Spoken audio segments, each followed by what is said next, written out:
بسم اللہ الرحمن الرحیم یا ایہا الذین آمنوا کتب علیکم الصیام کما کتب علی الذین من قبلکم لعلکم تتقون۔ قال النبی صلی اللہ علیہ وسلم لکل شیء زکاۃ و زکاۃ الجسد الصوم، او کما قال صلی اللہ علیہ وسلم صدق اللہ العظیم و صدق رسولہ النبی الکریم۔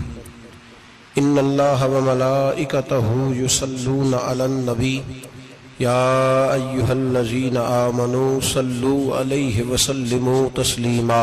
اللہم صل علی سیدنا و مولانا محمد معدن الجود والکرم وآلہ وصحبہ وبارک وسلم۔ حمد و صلاۃ کے بعد قرآن مجید سورہ بقرہ، اللہ تبارک و تعالی نے ارشاد فرمایا یا ایھا الذین آمنوا کتب علیکم الصیام، اے ایمان والو تم پر روزے فرض کیے گئے، کما کتب علی الذین من قبلکم، اسی طرح جس طرح تم سے پہلے لوگوں پر فرض کیے گئے تھے، لعلکم تتقون، تاکہ تم پرہیزگار ہو جاؤ، متقی ہو جاؤ، اللہ سے ڈرنے والے بن جاؤ، گناہوں سے بچنے والے بن جاؤ، اپنی زندگی کو رب رسول کے احکامات کی روشنی میں گزارنے والے بن جاؤ۔ روزہ ایک پریکٹس ہے، ایک مجاہدہ ہے، ایک جد و جہد ہے۔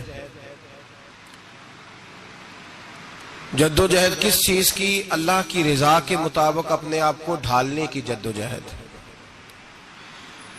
صوم کا لغوی معنی ہوتا ہے رک جانا۔ حلال رزق سامنے پڑا ہے، حلال مشروب سامنے پڑا ہے، حلال رشتہ بیوی کا موجود ہے، لیکن ان سب چیزوں سے حالت روزہ میں رکنا، اللہ کی رضا کے لیے رکنا، اس کا نام روزہ ہے۔ صوم کا معنی رکنے کے ہیں، پرہیز کرنے کے ہیں، بچنے کے ہیں۔ ہر چیز موجود ہے لیکن اللہ کا حکم نہیں ہے تو لہٰذا کھا نہیں سکتے۔ تو رب فرماتے جب جائز چیزیں تو میری مرضی کے بغیر میرے حکم کے نہیں کھا سکتا، تو نے رکنا ہے تو حرام کیسے کھا لیتا ہے؟ اب جائز چیز کے لیے تجھے حکم ہے، میں کہوں تو کھائے گا، میں کہوں تو نہیں کھائے گا۔ میں نے حکم دے دیا جائز ہے، روٹی ہے، کھانا ہے، گوشت ہے، تیری فریج میں پڑا سارا کچھ، تو با اختیار ہے، منہ میں دانت بھی ہیں، ہضم کرنے کو ہاضمہ بھی ہے، بھوک کی شدت بھی ہے، پر میری اجازت کے بغیر تو کھا سکتا۔ روزہ رکھ لیا، اب تجھے حکم نہیں کہ تو کھائے۔ جب جائز چیز میری مرضی کے بغیر نہیں کھا سکتا تو ناجائز کیسے کھائے گا؟ میرے نبی پاک علیہ السلام نے اپنے خوبصورت الفاظ کے اندر اس مفہوم کو بیان فرمایا۔ محبوب پاک صلی اللہ علیہ وسلم فرماتے جس نے جھوٹ نہیں چھوڑا، غیبت نہیں چھوڑی، برائی نہیں چھوڑی، اللہ کو اس کے بھوکے پیاسے رہنے کی کوئی ضرورت نہیں۔ وہ کاہے کا رکا ہے؟ جب کوئی کام تو اس نے اللہ کی رضا والا کیا نہیں۔ روزہ رکھ کے دغا کر رہا ہے، روزہ رکھ کے جھوٹ بول رہا ہے، روزہ رکھ کے کم ماپ رہا ہے، تول رہا ہے، دھوکہ دے رہا ہے، رشوت لے رہا ہے، فراڈ کر رہا ہے، حرام کا مال اکٹھا کر کے کہتا ہے اس میں سے چلو 10 دیگیں بھی پکا دیں گے۔ وہ بھائی جو کام اللہ نے تجھے کرنے کو حکم دیا تھا، جب تو وہ بجا ہی نہیں لا رہا، مقصد روزہ ہی تو حاصل، لعلکم تتقون۔ روزے کا مقصد یہ ہے کہ تو پرہیزگار ہو جائے۔ میرے نبی پاک علیہ السلام کی بارگاہ عالی مرتبت میں 2 عورتیں آئیں، یہ چیزیں کھا لو، کہنے لگی محبوبہ ہم نے روزہ رکھا ہوا ہے۔ فرمایا نہیں، تمہارا تو روزہ نہیں ہے، حضور رکھا ہوا ہے روزہ، سحری سے لے کر اب تک کچھ نہیں کھایا، شام تک بھی نہیں کھائیں گی۔ محبوب نے فرمایا ذرا کہہ تو کرو، الٹی تو کرو۔ کہہ کی تو ان کے حلق سے خون بھی نکلا اور گوشت کے لوتھڑے بھی نکلے، پھوٹیاں بھی نکلی۔ نبی پاک نے فرمایا وہاں بیٹھ کے تم نے اپنے جاننے والوں کی غیبت نہیں کی، چغلی نہیں کھائی؟ خاموش ہو گئیں، گردنیں جھک گئیں۔ نبی پاک نے فرمایا تم نے قرآن نہیں پڑھا کہ جو اپنے بھائی کی غیبت کرتا ہے وہ مردہ بھائی کا گوشت کھاتا ہے؟ تو گوشت کھا کے بھی تمہارا روزہ رہ گیا۔ کس طرح کا روزہ ہے کہ صاحب روزہ رکھ کے نہ رکھنے والوں پہ تنقید کر رہے ہیں، تراویاں پڑھ کے نکلے ہیں جو کہتے ہیں میں اکیلا ہی نیک ہوں، باقی تو محلے میں کوئی پڑھتا ہی نہیں۔ یہ کیسا تیرا روزہ ہے کہ تو روزہ رکھ کے تو اس کے مقصد کو نہیں سمجھا؟ لعلکم تتقون، روزہ دار تو وہ ہے کہ روزہ رکھا ہوا ہے، کھانے بھی سے رکا ہے، پینے سے بھی رکا ہے، عمل زوجیہ سے بھی رکا ہے، پھر وہ جھوٹ سے بھی رکے، غیبت سے بھی رکے، بدنگاہی سے بھی رکے، حرام خواری سے بھی رکے ساری چیزوں سے۔ یہ بتلائیے کہ روزے کی حالت میں اپنی بیوی کے پاس جانا منع ہے تو غیر محرم کو دیکھنا جائز ہے؟ ہمارے ٹی وی پہ میں نے پہلے بھی کہا تھا کہ ہم ٹھیکیدار اور ذمہ دار نہیں ہیں مذہب کے۔ یہاں ہمارے آنے سے پہلے بھی کوئی بیٹھا تھا، ہم مریں گے تو یہاں ہم سے بڑے بڑے نیک لوگ بیٹھیں گے، کوئی بندہ ذمہ دار نہیں ہے۔ بڑے بڑے کج کلا، صاحب جبہ و دستار، بڑے بڑے صاحب بصیرت، آئمہ، فقہاء، علماء، زعماء، نقباء، صوفیاء، اولیاء، غوث، کتب، ابدال، اوتاد، کتب الاقطاب، جانے کون کون آئے، علماء آئے، مفسرین آئے، محدثین آئے، گزر گئے۔ ہم تو خاک نشین لوگ ہیں، تھوڑا کام کرنے والے، تھوڑی صلاحیت رکھنے والے۔ لیکن بھائی اگر کرتے ہیں تو ایک کام کرتے ہیں، ساتھ دوسرا نہیں کرتے۔ یہ کس طرح کا دین سکھانے لوگ نکلے کہ شوال سے لے کر شعبان تک گانا سنایا جائے گا، شعبان سے لے کر شوال تک ناچ گانا کیا جائے گا، شوال سے لے کر شعبان تک دھما چوکڑی ہوگی، رمضان آئے گا تو حدیثیں سنائی جائیں گی، رمضان آئے گا تو لوگوں کو قرآن پڑھ کے سنایا جائے گا۔ یہ مذہب بانج نہیں ہے، ایک گویے مذہب سکھائیں گے، ایکٹر مذہب سکھائیں گے۔ یہ مذہب بانج نہیں ہے کہ ایک گلاس کے اندر پہلے شراب پی لو، پھر اسی گلاس میں رمضان آئے تو شہد بانٹنا شروع کر دو۔ یہ بانج نہیں، یہ میرے رسول اللہ کا مذہب ہے۔ اگر تمہیں شوق ہے دین سیکھنے سکھانے کا، یکم رمضان کو توبہ کرو اور کہو کہ ہم ٹی وی پہ بیٹھ کے حدیثیں سنائیں گے تو سارا سال سنائیں گے، اور جس زبان سے حدیث نکلے گی پھر اس سے کبھی گندا گانا نہیں نکلے گا، پھر کبھی ناچ گانا نہیں ہوگا۔ یہ کون سا مذہب ہے جو بیویاں سکھا رہی ہیں؟ یہ کون سا دین ہے جو عورتیں سکھا رہی ہیں؟ میرے رسول پاک صلی اللہ تعالی علیہ وآلہ وسلم کا وہ مذہب ہے کہ میرے اعلیٰ حضرت فاضل بریلوی رحمت اللہ علیہ نے فرمایا، مرد کے لیے جائز نہیں کہ وہ عورت کی زبان سے میلاد بھی سنے، نعت بھی سنے۔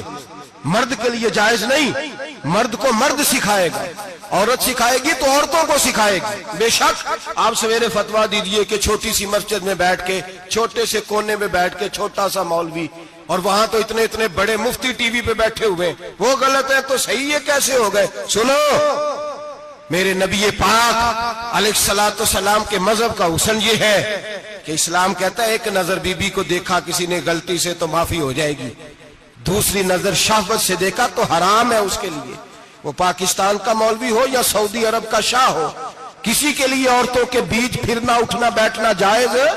میرے نبی پاک صلی اللہ تعالی علیہ وسلم نے فرمایا ہے میں عورتوں سے مصافحہ کرنے نہیں آیا، اور میرے نبی پاک صلی اللہ علیہ وسلم نے فرمایا ہے، حضور فرماتے ہیں لیکن نا کتا بالکل ناپاک نہیں ہوتا، کتے کا تھوک ناپاک ہوتا ہے، یا کتا گیلا ہو جائے تو ناپاک ہوتا ہے، لیکن خنزیر سارا ناپاک ہوتا ہے، کل ناپاک ہے خنزیر۔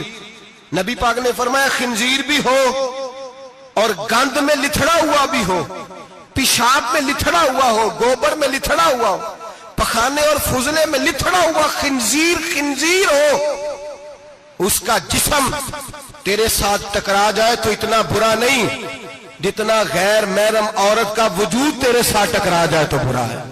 اس حد تک میرے نبی پاک صلی اللہ اور گنبد کے معاملے میں فتویٰ دینے والے، یا رسول اللہ کہنے پر کفر کا فتویٰ دینے والے اور بڑی بڑی باتیں کرنے والے خاموش کیوں ہو گئے؟ یا ایھا الذین آمنوا لا تتخذوا اليہود والنصارى اولیاء، رب فرماتا ہے یہودیوں اور عیسائیوں کو دوست نہ بناؤ، یہ تمہارے دوست ہو سکتے، یہ تمہارے سجن ہو سکتے؟ جب عرش کا مالک کہہ رہا ہے سجن نہیں ہو سکتے تو دوستی کی بات کیسے بڑھا رہا ہے؟ یا رسول اللہ ہمارے سجن کون ہو سکتے ہیں؟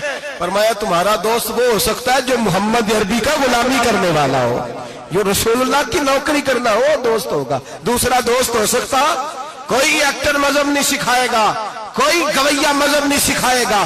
حضرت جناب سیدنا جنید بغدادی، بغداد کے پیر سے کسی نے پوچھا تھا آج سے 1100-1200 سال پہلے، وہ تو زمانہ ویسے نیکی اور پرہیزگاری کا تھا، کہا بابا جی مرد اور عورت نیک ہو، بغیر پردے کے، بغیر حجاب کے، بغیر دیوار کے بیٹھ کر ایک دوسرے کو دین سکھا سکتے ہیں؟ حضرت صاحب بتائیے، مرد اور عورت نیک ہو تو بغیر پردے اور حجاب کے ایک دوسرے کو دین سکھا سکتے ہیں؟ تو حضرت جنید بغدادی فرمانے لگے، سکھانے والا حسن بصری ہو اور سیکھنے والی رابعہ بصری ہو تو پھر بھی بغیر پردے کے بیٹھنے کی اجازت نہیں۔ تو مفتی صاحب کو اجازت کس نے دی؟ مولانا صاحب کو اجازت کس نے دی؟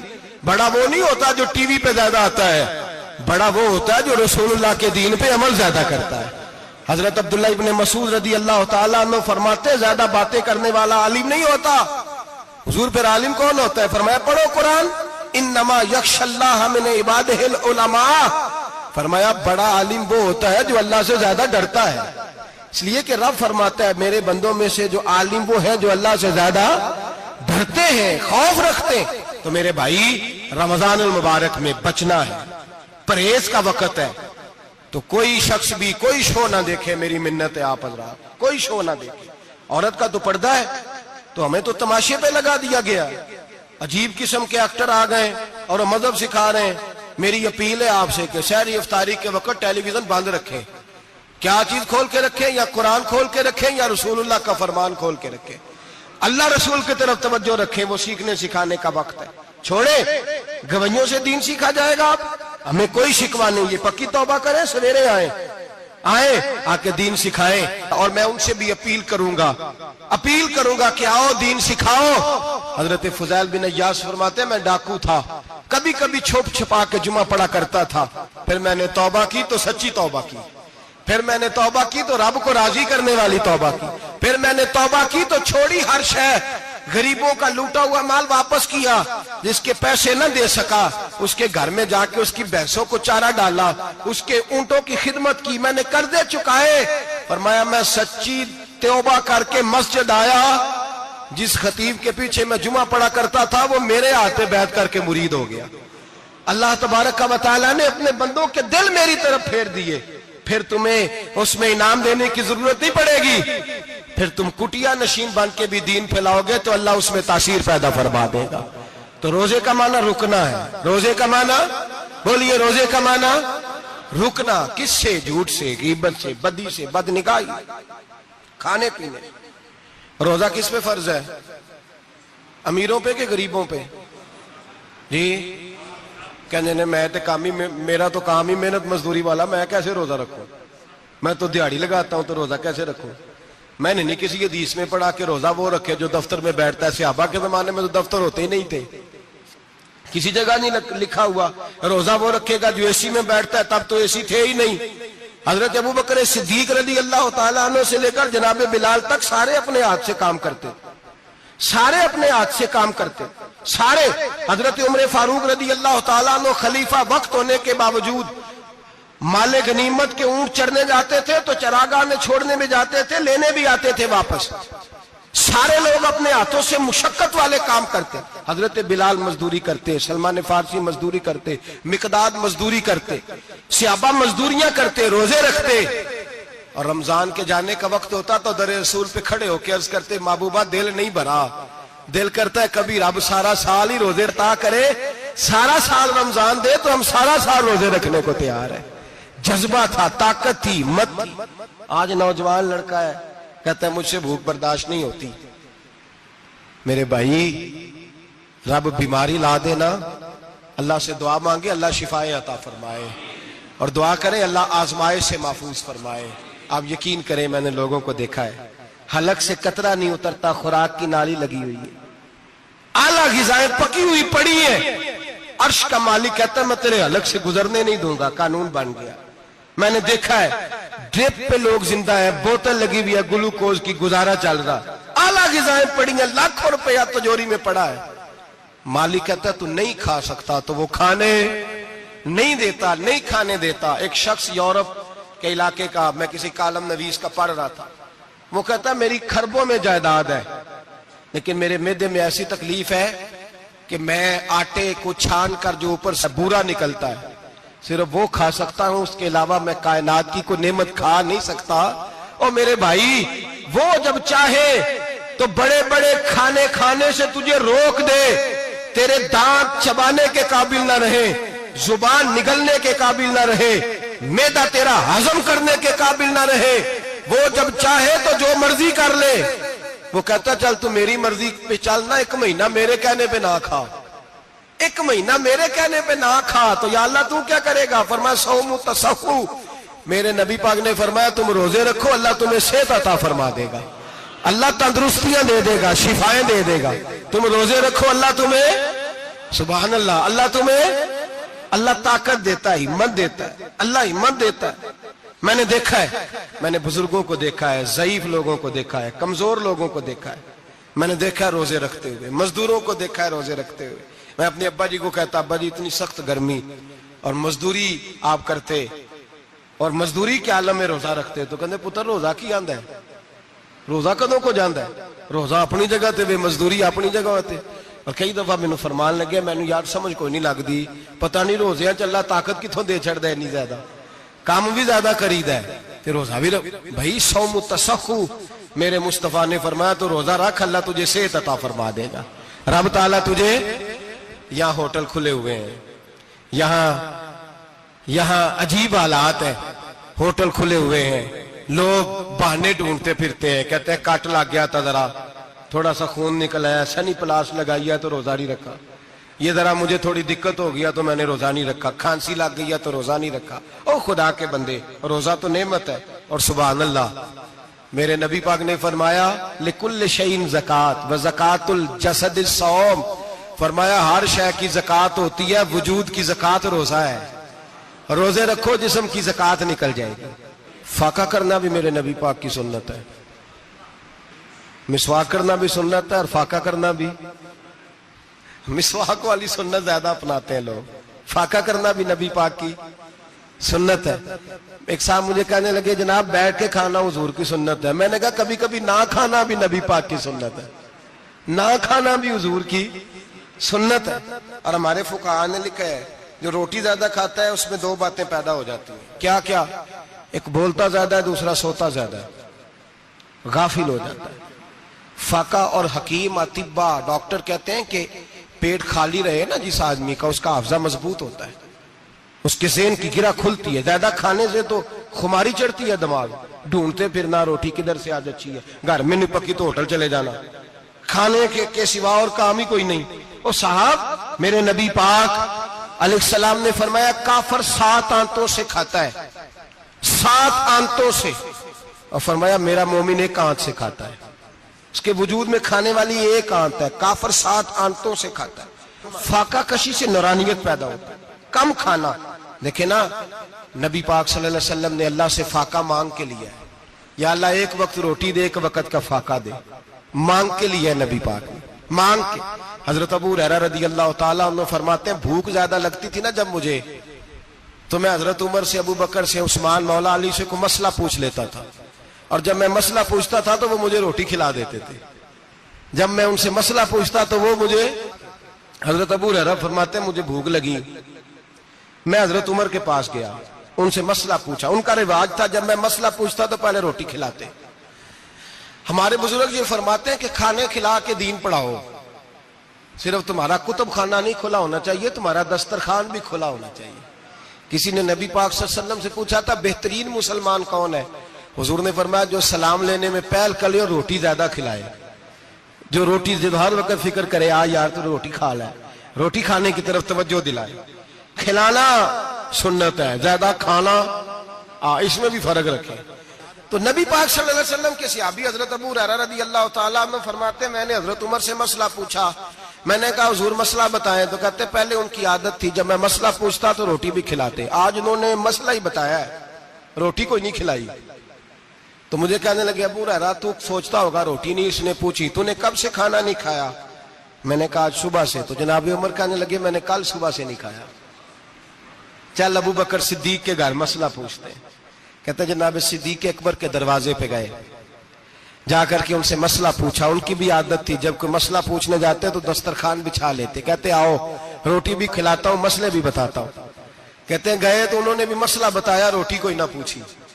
تو کہنے لگے عمر ابو ہریرہ تم لوگوں نے کل پرسوں سے نہیں نہ کھایا ہوگا، اور ابو بکر کو 4 دن گزر گئے ہیں۔ تھوڑا سا دودھ ملا ہے یا کھجور ملی ہے، روٹی کوئی نہیں ملی، چلو در رسول پہ چلتے، آؤ حضور کی بارگاہ میں۔ کہتے ہیں نبی پاک کی بارگاہ میں آئے، حضور نے چہرے دیکھے، کریم سے مسئلہ نہیں پوچھنا پڑا، میرے مصطفیٰ کریم نے فرمایا بھوک لگی ہوئی ہے تم تینوں کو؟ 3-4 دن ہو گئے؟ اللہ کے رسول نے فرمایا مجھے پورا ہفتہ ہو گیا ہے۔ سبب کچھ اور ہے جس کو تو خود سمجھتا ہے، زوال بندہ اے مومن کا بے زری سے نہیں، بھوک نقصان کا وجہ نہیں بنی، وجہ کوئی اور بنی ہے۔ رشوتیں جو بازار گرم ہوئے ہیں لوٹ مار کے، یہ روٹی کے لیے نہیں، یہ زیادہ کھانے کے لیے، یہ بینک بیلنس کے لیے گرم ہے۔ یہ لوٹ مار کا مقصد کوٹھیاں بنانا ہے، روٹی کا تو رب کریم کا وعدہ ہے۔ جو روز روتا ہے شام کو کہ میرا کاروبار کوئی نہیں، اصل میں کہتا ہے بنگلہ کوئی نہیں، اصل میں کہتا ہے کار کوئی نہیں، پجاروں کوئی نہیں، روٹی تو اللہ عطا فرماتا ہے، اس کا وعدہ ہے۔